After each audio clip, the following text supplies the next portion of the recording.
I'm Geoff Baker of the Seattle Times. Welcome to Around the Blogosphere, our daily rapid-fire look at the goings-on involving the Seattle Mariners in the local blogosphere and beyond.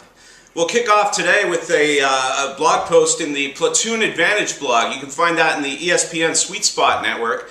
The Common Man has taken a look at the 40 worst off-seasons in baseball history, and he ranks the Seattle Mariners at number 25 all-time, and this is their 2009-2010 off-season he's talking about. That's last off-season. Says it's the 25th worst off-season of all time by any baseball team, and here's the money quote. The Mariners remain a warning about the perils of groupthink and the importance of impartiality. And then the Common Man concludes, having a crush on a general manager isn't healthy for good analysis. Ouch, that hurt.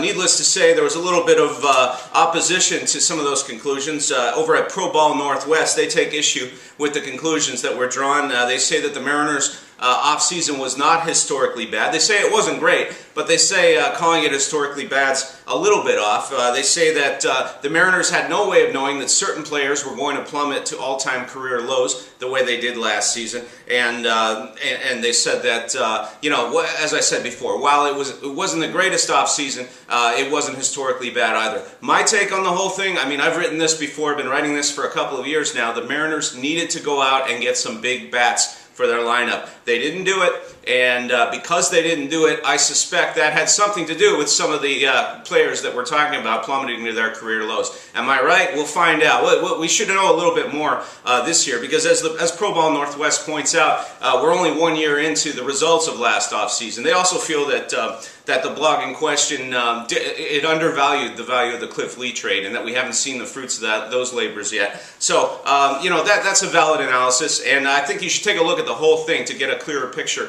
of what I'm talking about. Over at Seattle Sports Insider, they talk about the release of the Baseball HQ Minor League Baseball Analyst book, and they take a look at what it says about Mariners pitching prospect Erasmo Ramirez. That's worth taking a look at. And over at Mariners Central, they do the Mariners Central blog has something on Mariners prospect Blake Bevan, who you might remember as one of the pitchers who came over in the Cliff Lee trade last year. They run down a whole lot of stuff in regards to Blake Bevan, and they say that the conclusion they have is that he's at least 1 year away from the major leagues, and that he doesn't project as much more than a number 4 or a number 5 starting pitcher, and they conclude that it's not in the Mariners' best interest to promote him to the major leagues anytime before 2013. So that's worth taking a gander at. It's a very long story. I'm just summarizing it here in a few words.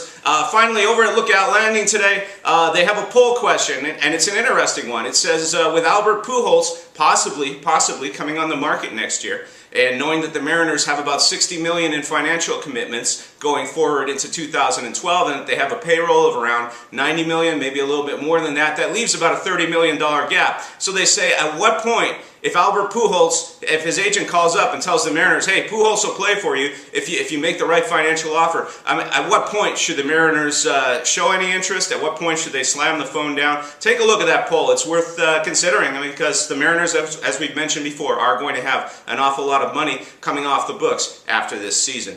So that's it for now. I'm off to the ballpark. Just a reminder, I'm Geoff Baker of the Seattle Times. You want to find out what's going on with the Mariners? Stay tuned right here on the blog.